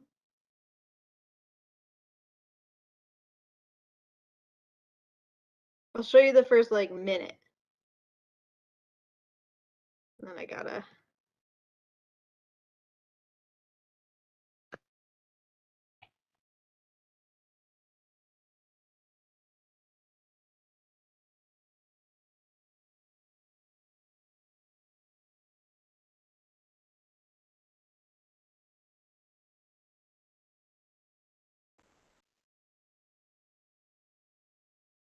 It's 7 a.m. It's 7 a.m. It's Friday. It's Friday. You're up so early. You must feel the smell of air. Air is entering your body. Now, you know what? You know what? Feeling I want people to have to watch it all at once, so I'm just gonna send the link. Maurice, I think you're muted. Or wait, what, are you muted? Yeah, I just saw darkness. Yeah, that's the beginning is dark, and then it. So why don't you stop it? I don't. I We think can you all, we can all see it. The only one that can't see it is Jerry, and Jerry's gonna watch it online, It's right? 25 minutes. We're not gonna watch the whole thing. We're just gonna watch the first couple minutes. I hmm. Do I sense you're nervous? I am a little nervous. This is the first time I've watched it in like over a year. Um, yeah. Well, But I mean, have a little confidence, right? This I'll, is how we grow. This is how we grow as artists, right? I'll We show you something else I made. It also had kind of, I don't know, Shelf Life had kind of a weird,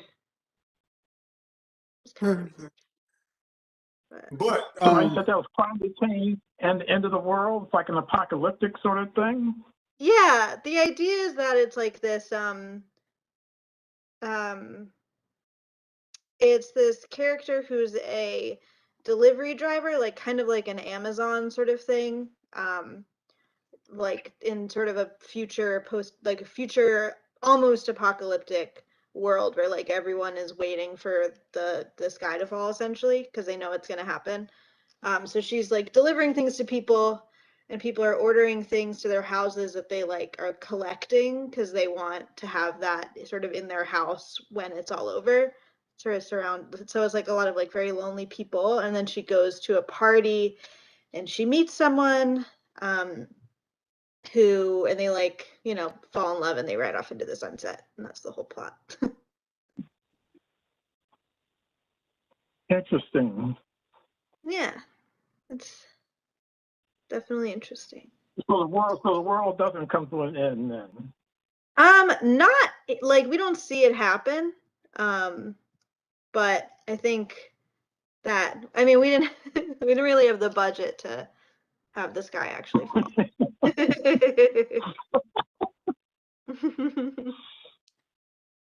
well, I think um, you should upload it to the Poetic Recovery group on Facebook, Okay, so that I can show it on one of the when I do one of the watch parties. sure. I was also gonna say that I was doing this. This is something that I'm not nervous about because I think it's really fun. I was doing this little show called Learning with Liz, where Mhm. people would call in and just teach me about something they know about for 15 minutes. And I think I'm going to bring that back soon. So I was also going to post that on Poetic Recovery. But like people come on and talked about seafood and video games and like musicians they like and So Yeah. the thing about Poetic Recovery is that you can't share Mhm. things, but you can post. Okay. Meaning that you can't take the link, the YouTube link, and post it in Poetic Recovery, but you can take the video and upload it to Poetic Recovery Oh, okay. Oh, yeah. because do it that. creates conversation within the group, right? And allows that, people to build. Because if you post the link and if you share the link in the group, the conversation doesn't really stay in the group, right? Gotcha. So that's why encouraging that community building. So all right, let's go. What do you got to show us? Me? Yeah, you got to show us. Oh, yeah. I'll show you like let me see. I did like a cool. Oh, I'm still shared. That's why. I was like going on Facebook. Okay, so I have. This was fun. I did this for my friend Angie. No, I think you have to reshare your thing again. Sorry, everybody. No, let's Technical go. difficulty.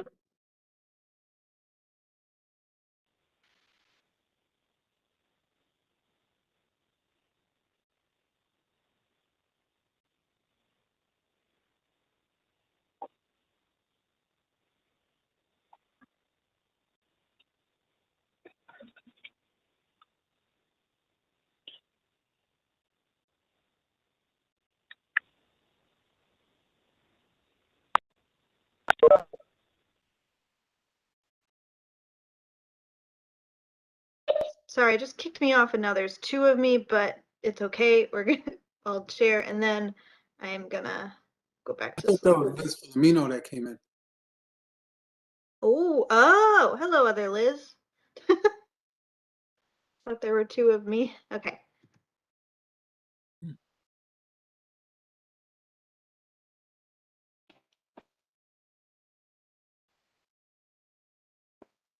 I don't know, maybe it is you because I know last time we had that problem, it was the other list. Mm. But I made this using a scanner. Isn't that cool? The only sound I hear is myself. Break the waves of only tried desert.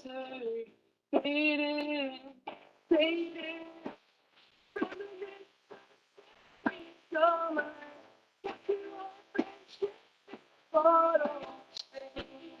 Everything to me, everything. Almost feeling like nobody. Say my name to see where it lands. Heard it bounce back from the mountains. Threw it back, then caught it again. I break my arm on a concrete sweater. Raise the wave, the news shall prevail. Let's make our way to a place that's better. Fading, fading. Summer, capture our friendships in a bottle. They mean everything to me, everything. Reminisce of the same summer, capture our friendships in a bottle. They mean everything to me, everything.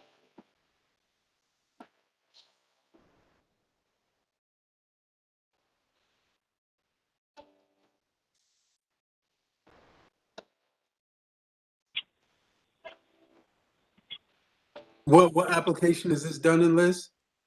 Oh, so this is I used like a scanner. I got like a cheap scanner on eBay that just plugs into my computer, and then I put it into Premiere and just like lined it up, and then it was like a little stop motion kind of thingy. Oh. So this is all like stuff I cut out of books, stuff I found online and printed out. Well, this is archival footage that I put on top, but like this is all physical cutouts that I put on a scanner. So how did you do? There was hmm. All right, we have to talk because I want you to talk to me about how you did a certain thing. Yeah, for sure. Actually, I like how you did the airplane. Oh, that was a no wait, I did print that out. Yeah. I this it was like a little tedious at first because I like found videos online and then I like took like screenshots and then I printed screenshots out so it would look kind of like it was like actually flowing when you put it all in a line. Um, so with that I like printed out just pictures of the airplane and yeah. I'd like to work with you to do a poetry video. Would you want to do that? Yeah, I'd love to do that for Okay. sure. Anyway, if anyone wants to do anything, I yeah. One at a time, y'all. I also do video as well. So but there's you gotta show me how you did that playing thing though. Yeah. I'd like to incorporate that into my skill set. Thank you for sharing that. Anybody got any questions for Liz? Yeah, I had a quick question. Are they still doing like Tuesday evenings hours up there? At Nom, so we're not we tried to do like open hours and like nobody came. So we stopped doing that in like March, but we are working on opening up again. And I can give you my email if you want to like because we are doing classes still. So if anyone wants my work email. Okay, yeah, and yeah, that'll be good. Yeah, because I want to connect and yeah. But anyway, sounds pretty interesting. Sounds like what you were just sharing with folks was some pretty creative maneuvering on your part, Thank as you. well as artistic creativity, as well as technical savvy, I guess I would call it. Thank you. It's very nice. Yeah, Very and it sweet. sounds like Maurice was impressed. Yeah, I'm happy to impress Maurice. Yeah, there was like different parts that I was like the balls going around and stuff like that. Um, I was kind of curious like how you did that effect. Um, and then the plane going back and forth. I thought that was cool. And so um, there's a poem, "Take Away the Pain," that I want to do, Yeah. and I'd like to do a video for that. So I have my own cameras too. So Yeah, let's do it. all right, cool. All right, Sean, well, listen, I've got to pull out. I got to jump on a call that just came in, but it's been real, and we will connect. So I'll Yes. touch base with you during the week, Maurice, about cool. Friday. All right, and you and I got to meet up because I'm supposed to do some technical stuff with you. All right, yeah, we'll connect. Like I said, I got to jump on this call that's coming in. All right, have fun. Tell them I said hello. All Bye, right, Jake. Liz, Sean, take care. Bye bye. You too. All right, brother. Hey, Sean, did you see that video? I wasn't paying Sean? attention, to be honest. It's okay. I'm actually gonna hop off too because I should go back to bed. So I'm All feeling right, tired. easy. But yeah. And when I get my second shot, I'm gonna be on the phone and be like, All right, talk to you later. I Bye. feel better. Sean, what you been up to this weekend, bro? Wait. Hang on, brother. What you was up to this week? Hmm? What you was up to this week? I've done a lot this week, actually. A lot of research, a lot of yeah, a lot of research, man. Having kids is tough. You What? got kid, bro. You got kids. with an S. Yeah, but when it comes to dealing with yeah, it's just when everything isn't aligned, some things are tough. Let me ask you a question about having kids. Do you still want to have sex as much as you did before you had kids? Wow, it's a personal question. Yeah, it's not. I'm not asking you how you do it. I'm asking you. No, no, I know. I was just saying that. I'm saying because, like, when parent after people have kids, right? I think Kids no, impact their to answer your lives, question. huh? I mean, no. I understand what you're saying, but I think no, because I think before, not having the kids, you have, the mindset of like, I don't know, like everything is unlimited, I guess. And then when you have kids, everything is kind of limited, and then you don't want to. I don't know, but I think Might no. have another one. Yeah, that I would. No, I'm saying once you have kids, it's like you're having a hard time with the ones you got, and you're like, I may have another one. So it's like I don't know if I want to do that again. Yeah. Sometimes it's like that, you know what I'm saying? Really, really it's like that, but it's really not really like the kids in a sense. It's like when you have a kid with somebody else, and their parental skills isn't really, they're not really aligned. It's just very frustrating sometimes. But that's what I meant by, sometimes having kids is, is hard. No, But absolutely, bro, and or when the other person is just not around. yeah, yeah. Yo, yeah, exactly. So it's been an interesting it's been an interesting week. I'd say the least. But how about yourself, Maurice, man? How Well, about you? How was I'll anything tell you that. But interesting? Any new gigs, new jobs? Well, I wait, wait, seen wait, you wait, wait, post wait, wait. that Hold up, job about. hold up. Before you go there, I want to ask you: Mhm. did this week bring about any new poetry? Um, I'd say so, yeah, actually. Okay, well, here's Fatherhood, fatherhood's coming. Well, the National Day of Fatherhood, is coming up. So, but yeah, I think so. Definitely. I can probably write a few literally right now. bro. Take the time. All right, let me do it, man. Let me do this. I'll write like Take maybe two or three poems or something. See what's up. you know you ain't got to do it. You ain't got to do it right now, cause Oh, okay. In general, I got you. but in general, man, I want you to take the time, bro. You know what I'm saying? Because I want your style. You have a unique style, yo.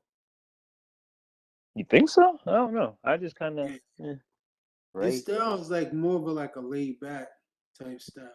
Yeah, okay. I I like mean, that. I like that. Sure. and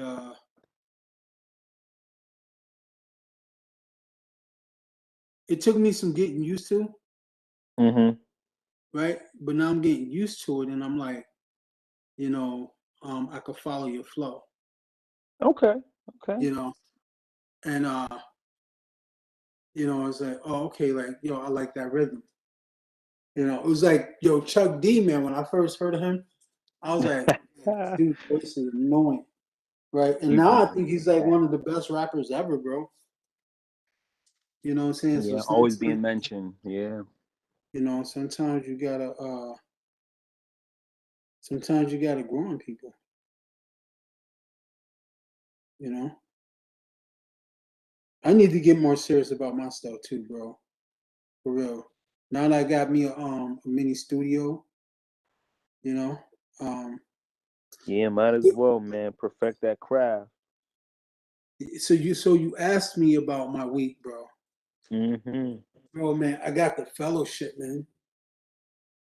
So what's Uh, that about? I seen you post about it, that you got accepted, what the title would be, etc. That's honestly everything is great, but what is that though? like a mentorship? Nah, so it's a technical service engineering internship. Um, That's dope. hold on, I'm trying to get Sherry on with this Gotcha, so she can gotcha, so she could share some of her poetry with us. gotcha.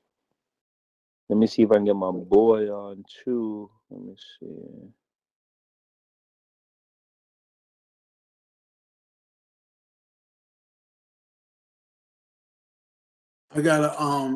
I gotta edit these videos online. So I think I'm gonna do that for June. I'm gonna chill with like bringing. I'm gonna focus on Juneteenth, right? Word. So um and then I'm not even gonna focus on just like locally anymore. Like you Okay. know, obviously like bringing local people in that want to connect and stuff like that. But I'm working on building like a whoever wants to come in, just come in. You know what I'm saying? Okay, okay. I think that would gain a lot more participation too. Just rock it out. You know what I'm saying? Rock it out, rock it out. Mhm. Yeah, we got to rock it out.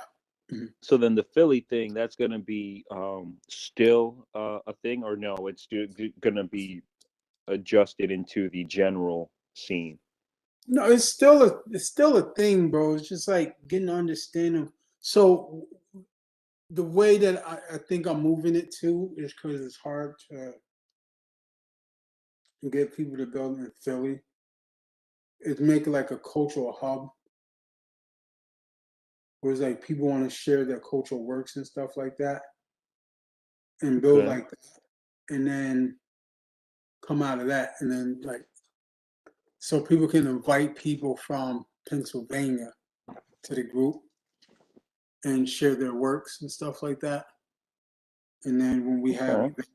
when we have events and stuff, you know, people can be invited out to the events and stuff. So, and then as like people from different areas come into the group, right? We we just build from the group. Okay. Yeah. I like that. I like that. I'm excited for that. But yeah, I know what you mean about the lack of participation within the Philly group. But I think generalizing it that way will gain more participation and stuff like that, and more artists. So Well, that's how hip hop really got started. I mean, hip hop, you know what I'm saying? All different styles of music was utilized, you know?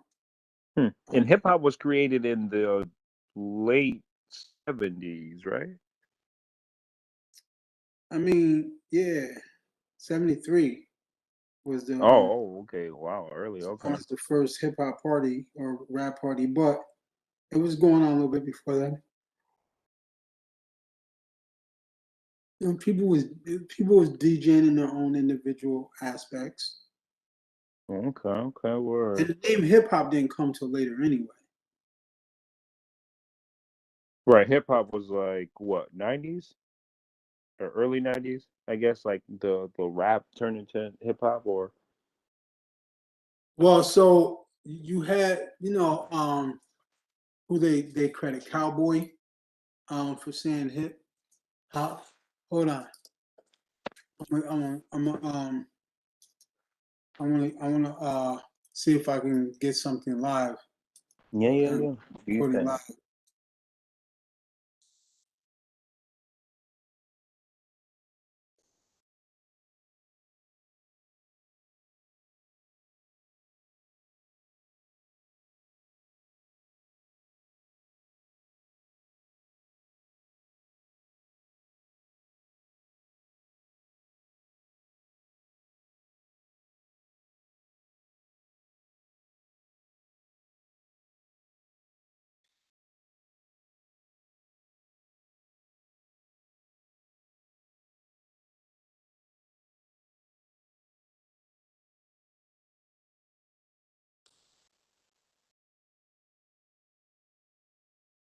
Oh man, I'm trying to Keith Cowboy Wiggins. You trying to find something like a music video? Yeah. Yeah, I wanna find like a recording.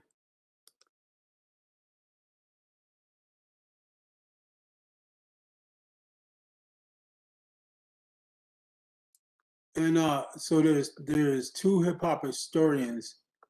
One is Davy D and there's one is Jay Quan. Jaquan. They're the founding like fathers of hip hop. No, they're historians. So Oh, they actual tell historians, black historians, or yeah, they're hip hop historians. oh, okay.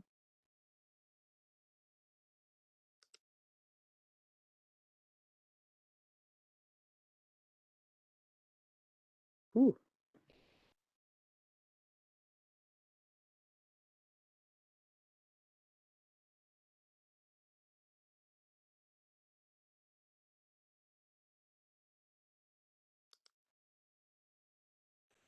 How you vibing to your new spot, your new location and stuff like that? I seen pictures a couple weeks ago of you planting in your garden and stuff like that.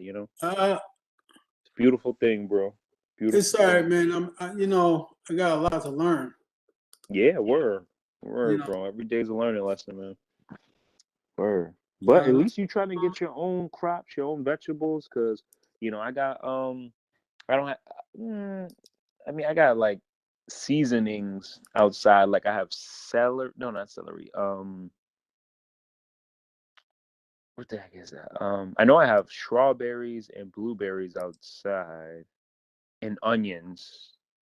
Um, and potatoes.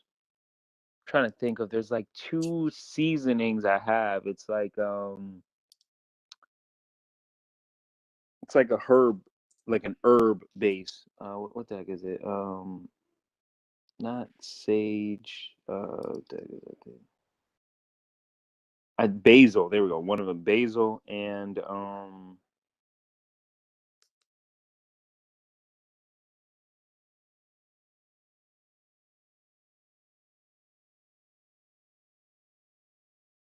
basil and something else. Oregano. There we go. Basil and oregano outside. So I got all those couple vegetables, couple herbs, and two of those fruit plants outside. So far, so far.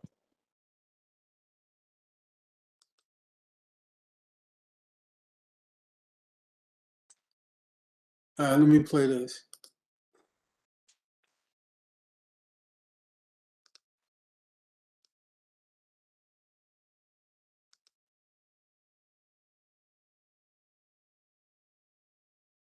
Okay, Grandmaster. I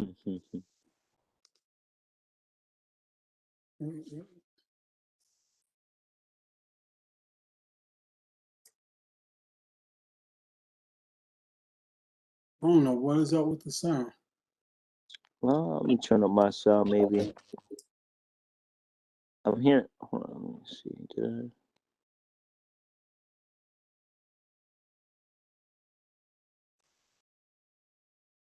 Oh, you know what might be happening? Uh, I know what's going on. What happened? It's The being piped. sound. It's being piped through the through another program. Oh, okay, okay. So yeah. So hold on, because right now it's being played on the radio. But let me see if it's already here.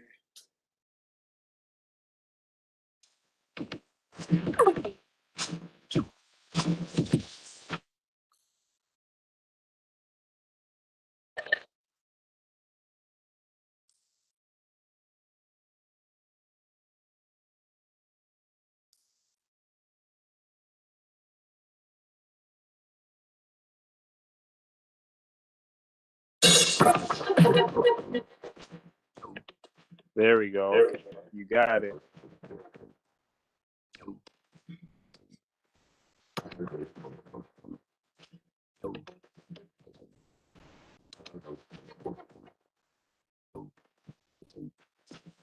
It's like a jungle sometimes. It makes me wonder how I keep from going under. It's like a jungle sometimes. It makes me wonder how I keep from going under.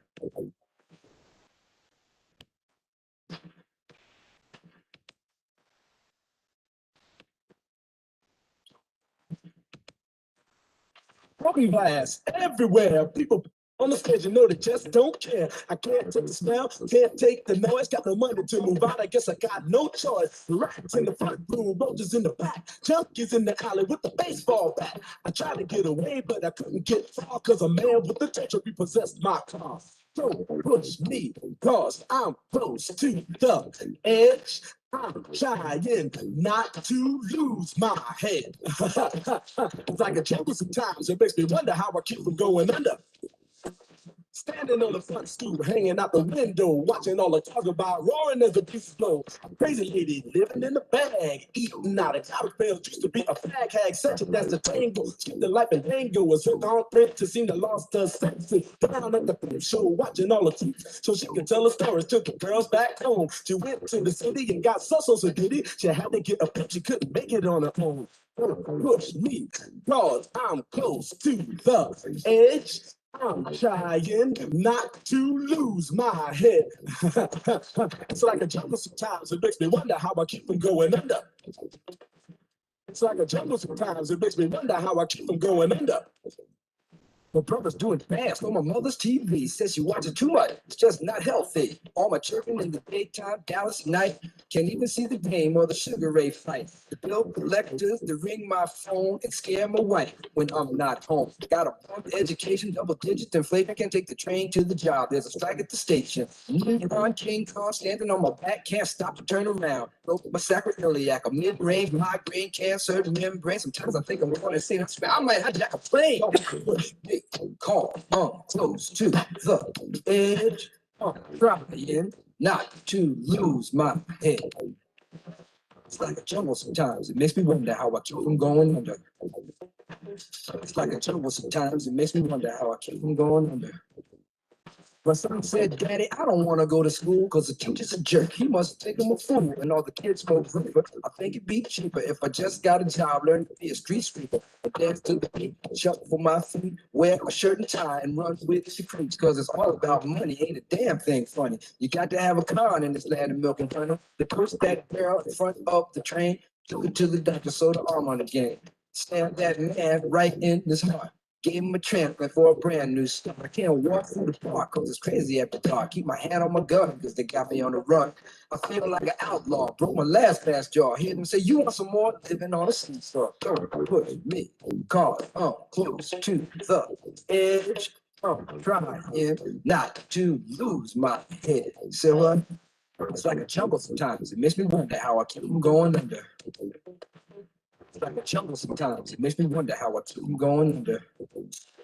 A child is born with no state of mind, blind to the ways of mankind. God is smiling on you, but he's frowning too, because only God knows what you'll go through. You'll go in the ghetto, living second rate, and your eyes will sing a song of deep hate. The place that you play and where you stay looks like one great big alleyway. You'll admire all the number book takers, thugs, pimps, and pushers, and the big money makers. Driving big cars, spending 20s and 10s, and you want to grow up to be just like them. Smugglers, scramblers, burglars, gamblers, pickpocket peddlers, even panhandlers. You say, I'm cool, I'm no fool, but then you wind up dropping out of high school. Now you're unemployed, all non-void, walking around like your pretty boy Floyd. Turned stick-up kid, but look what you done did.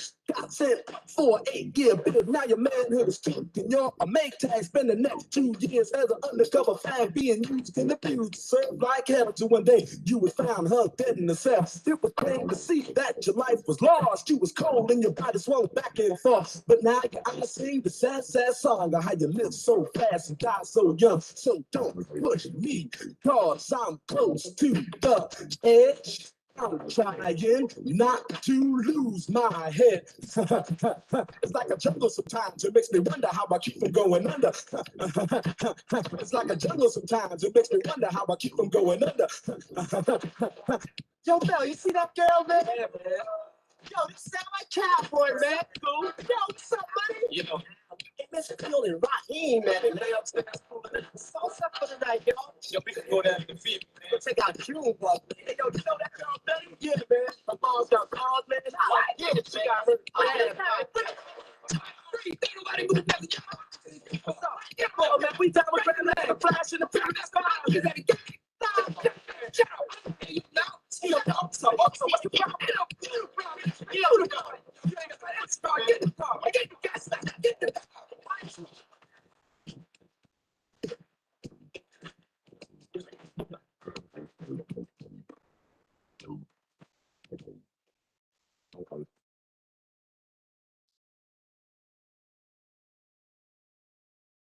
Here's Wonder Mike, Hank, and Master G, the Sugar Hill Gang.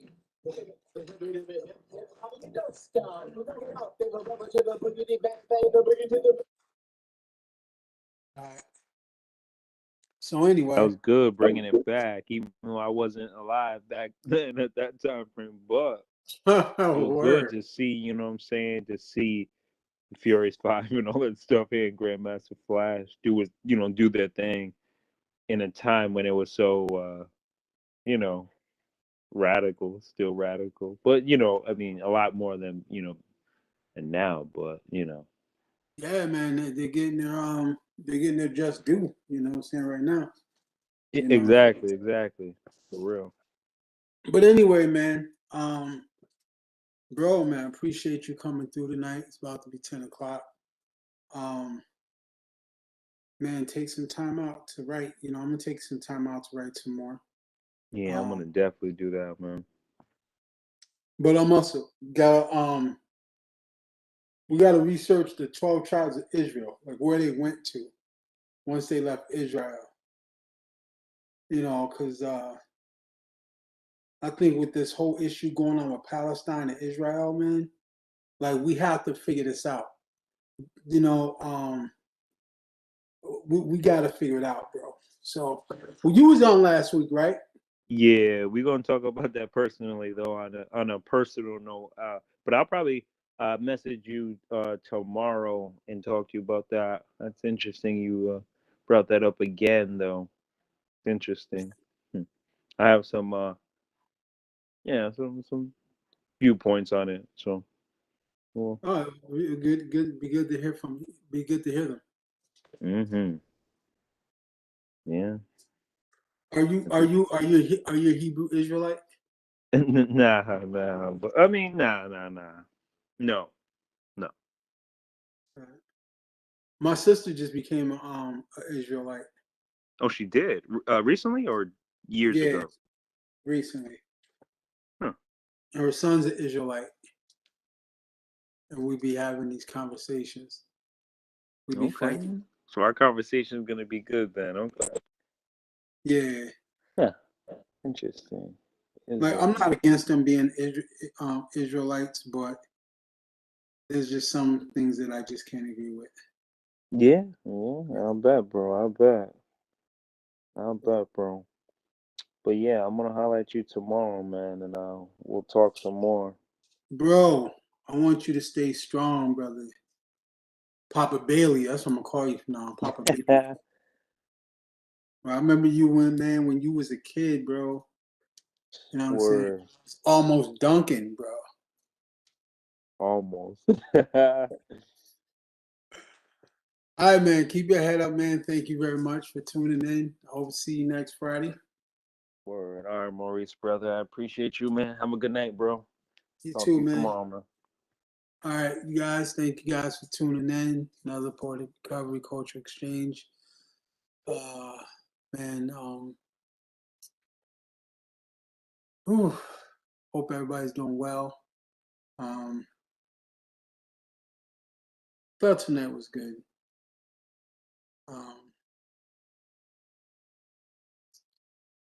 Hoping to see a day where different people from different parts of our communities can sit down and be honest and open with our frustrations with each other, and that lead to a positive conversation on how we can connect more with each other and hopefully lead to providing more resources. I hope we'll find a day where white folks will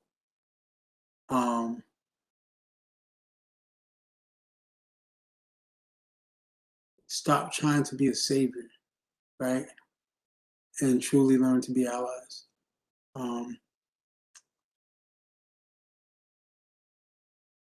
I hope we come to a day where all those who've been negatively impacted by the abuse of white America can come together, and, you know, those who are white and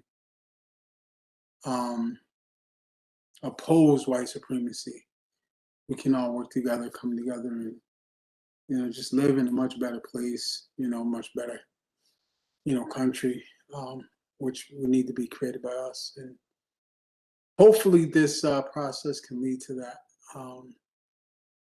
lead to us learning more. That's the idea.